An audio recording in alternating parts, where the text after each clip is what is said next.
ماشاء اللہ لا حول ولا قوة الا باللہ العلی العظیم۔ اعوذ باللہ من الشیطان الرجیم، بسم اللہ الرحمن الرحیم۔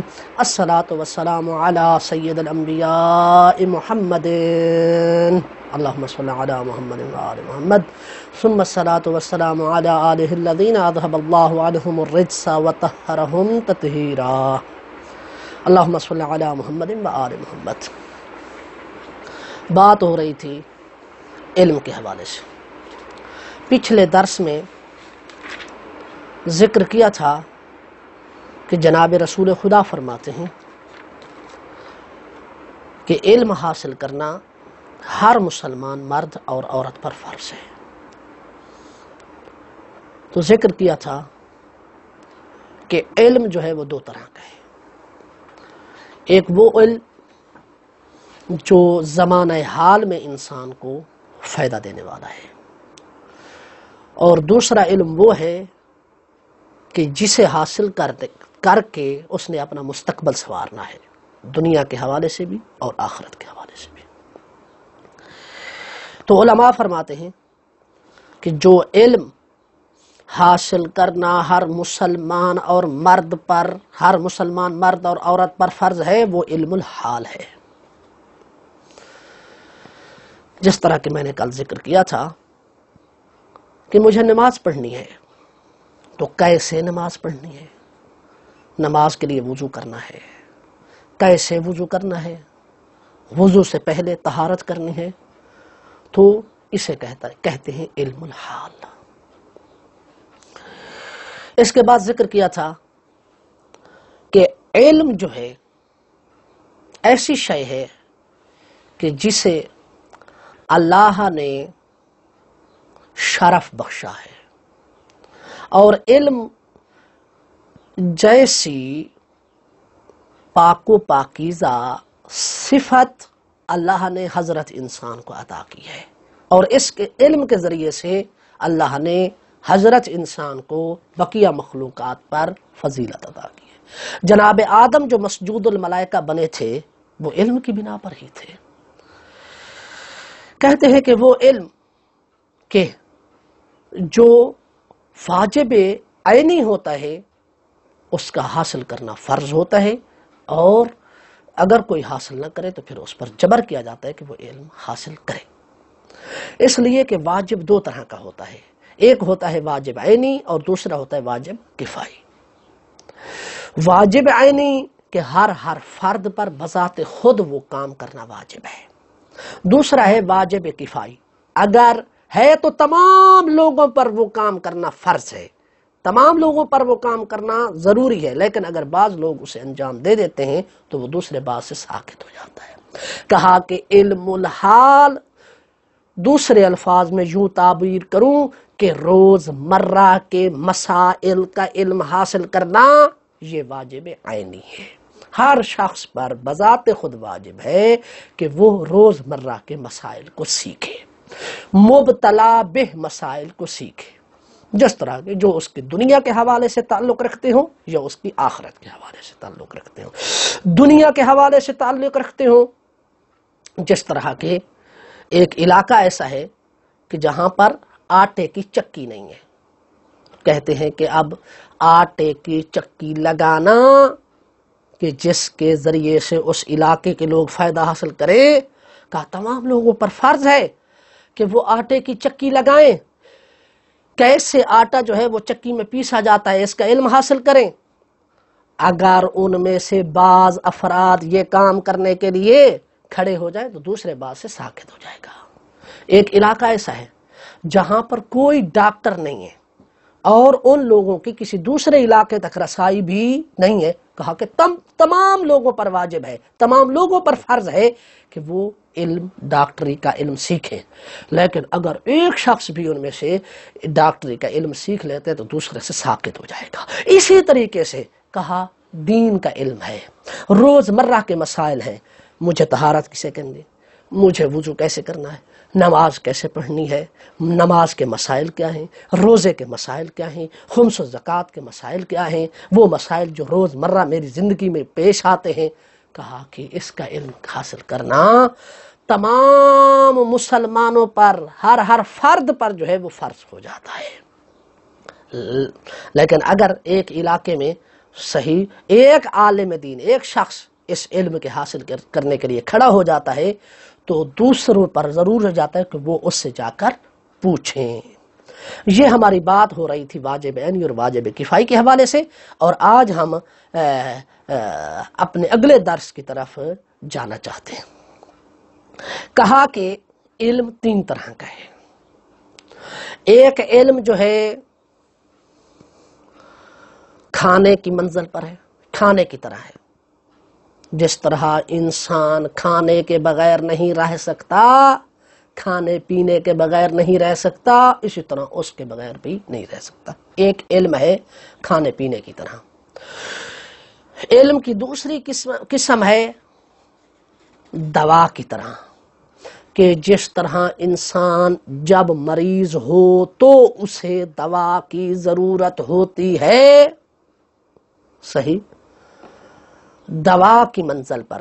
دوسرا علم ہے کہ جو دوا کی منزل پر ہے، کہ جسے بسا اوقات جو ہے وہ انسان کو اس کی ضرورت پڑتی ہے۔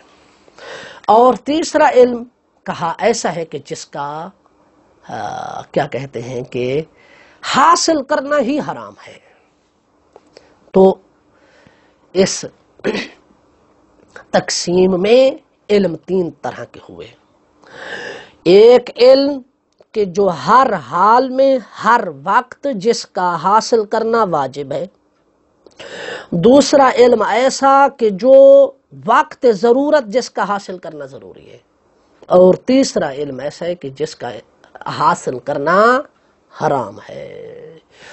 وہ علم کہ جس کا حاصل کرنا ہر وقت جو ہے وہ ضروری ہے، کہ جس کے بغیر انسان کا چارہ نہیں ہے، وہ علم الحال ہے، صحیح، چاہے وہ دین کے حوالے سے ہو چاہے وہ دنیا کے حوالے سے ہو۔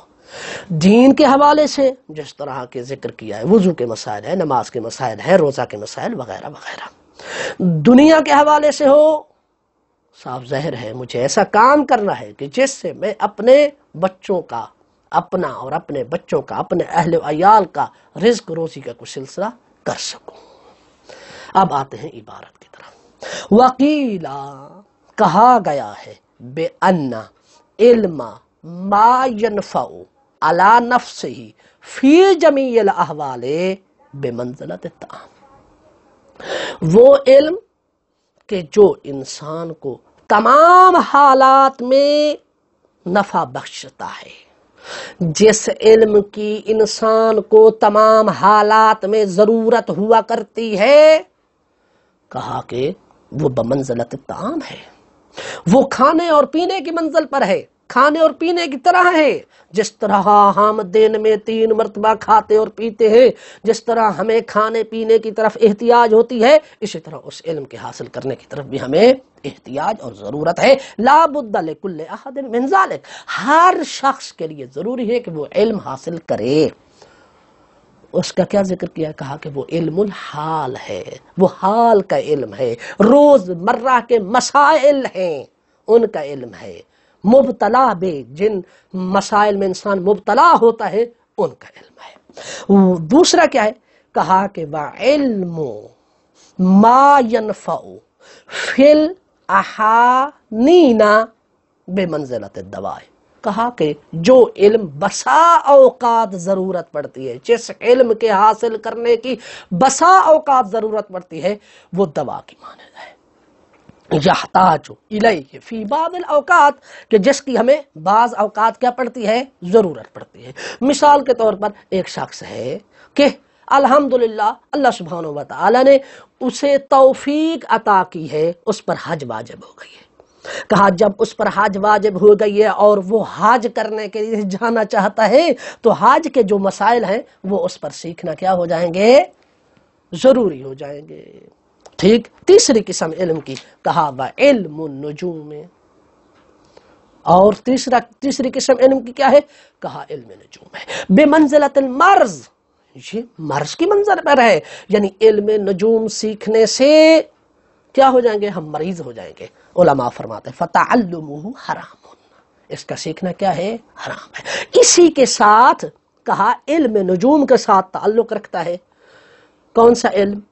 یہ علم پامسٹری ہوتا ہے، اسی طریقے سے جادو کا علم ہوتا ہے، کہا یہ ساحر، جادو وغیرہ وغیرہ یہ جو علوم ہیں ان کا تعلق کیا ہے؟ حرام ہے۔ ٹھیک ہے، اس سے انسان مریض ہو جاتا ہے۔ کہا لِأَنَّهُ يَضُرُّ، علم نجوم حاصل کرنا، علم پامسٹری حاصل کرنا، علم کیا کہتے ہیں جادو کا علم حاصل کرنا، یہ انسان کو نقصان دینے والا ہے۔ ولا ينفع، فائدہ دینے والا نہیں ہے۔ اس سے انسان کی دنیا بھی تباہ ہوتی ہے اور اس سے انسان کی آخرت بھی تباہ ہوتی ہے۔ الا، مگر یہ کہ الا قدر ما یعرف بہ القبلۃ واوقات الصلاۃ وغیر ذلک فانہ لیس بحرام، مگر یہ کہ اتنی مقدار میں علم نجوم کا حاصل کرنا درست ہے، صحیح ہے کہ جس کے ذریعے سے ہم قبلہ کی پہچان کر سکیں اور نماز کے اوقات کو جان سکیں، یا اس کے علاوہ چاند دیکھنے کے جان سکیں۔ ٹھیک ہے، فَإِنَّهُ لَيْسَ بِحَرَامٍ، بس چاند دیکھنے کا علم حاصل کرنا، نماز کے اوقات کو جاننے کا علم حاصل کرنا، اسی طریقے سے قبلہ کو جاننے کا علم حاصل کرنا، اور یہ علم نجوم کے ذریعے سے ہوتا ہے۔ کہا اتنی مقدار میں اگر آپ علم نجوم حاصل کرنا چاہتے تو پھر حرام نہیں ہے، لیکن اس سے بڑھ کر آپ کہیں کہ اب یہ ستارہ جو ہے اس کا علم حاصل کرنا کہ یہ ستارہ اس مقام سے ہٹ کر دوسرے مقام کی طرف جائے گا، لہذا تو اس سے جو ہے وہ انسان کے جسم پر یہ اثر ہوگا، اور پھر وہ ستارہ جو ہے ہٹ کر ایک اور مقام پر جائے گا تو یہ اثر ہوگا۔ کہا یہ اس طرح کا جو علم حاصل کرنا یہ کیا ہے؟ حرام ہے۔ وَأَمَّا تَفْسِيرُ الْعِلْمِ، علم کی تفسیر کیا ہے؟ کہا علم کی وضاحت فرما دیجئے۔ وہ علم جو اتنی قدر و منزلت رکھتا ہے، وہ علم جس کا حاصل کرنا فرض ہے، وہ علم کہ جس کے ذریعے سے انسان حیوانات سے جدا ہوتا ہے، وہ علم کہ جس کے ذریعے سے جناب آدم جو ہے وہ مسجود ملائکہ بنے، اس کی وضاحت کیا ہے؟ کہا اس کی وضاحت یہ ہے کہ فَأَمَّا تَفْسِيرُ الْعِلْمِ، بہرحال علم کی وضاحت، علم کی تفسیر یہ ہے فَإِنَّهُ صِفَةٌ، علم اس صفت کا نام ہے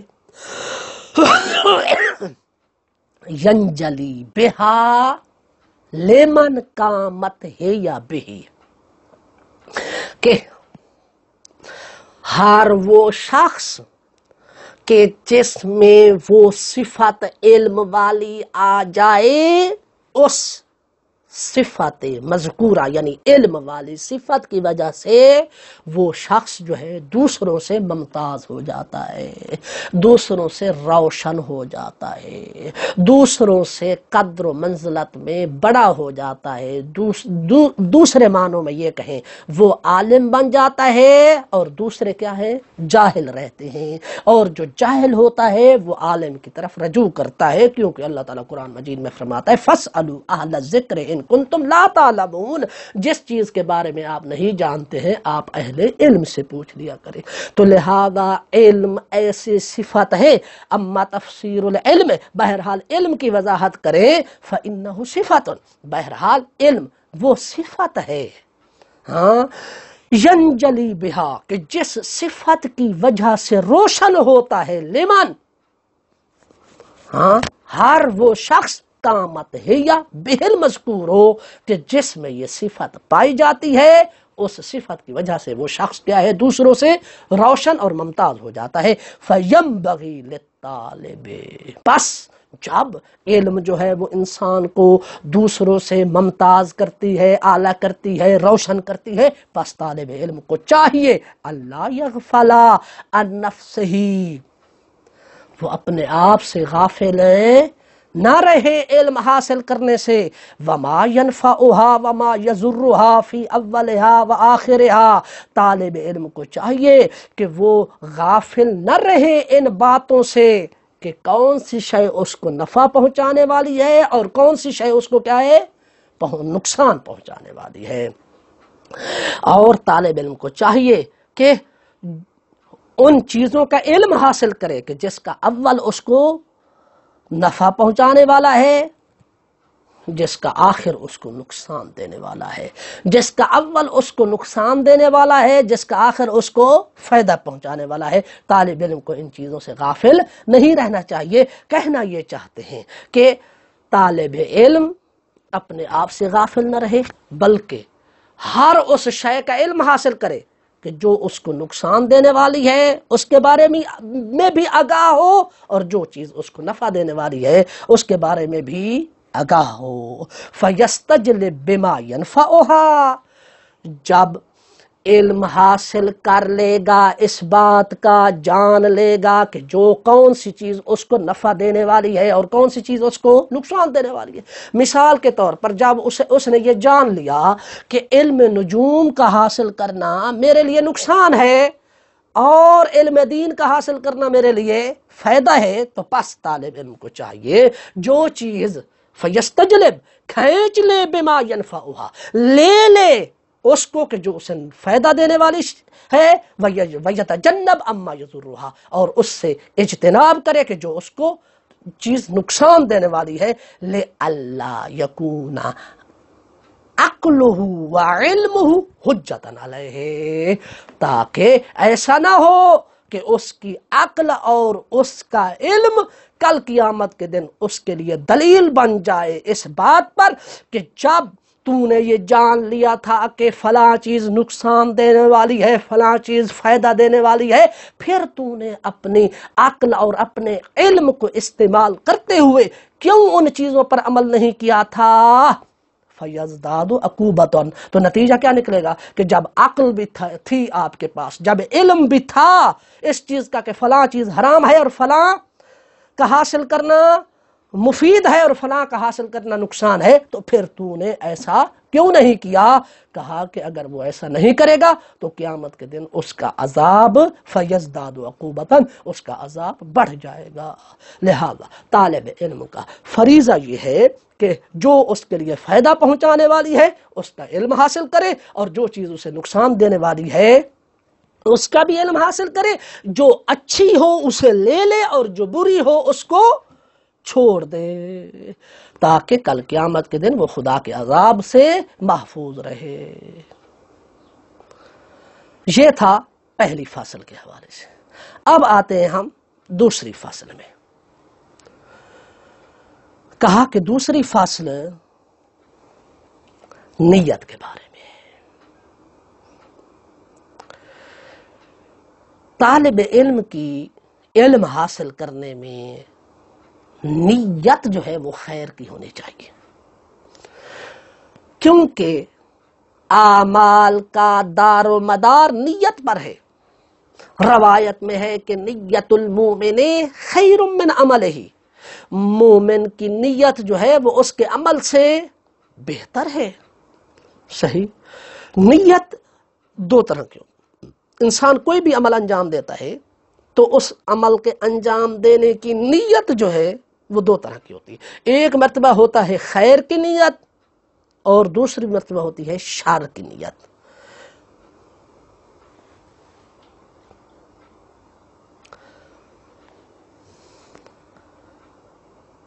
انشاءاللہ اس دوسری فصل کو آئندہ درس میں بیان کیا جائے گا۔ والحمدللہ رب العالمین۔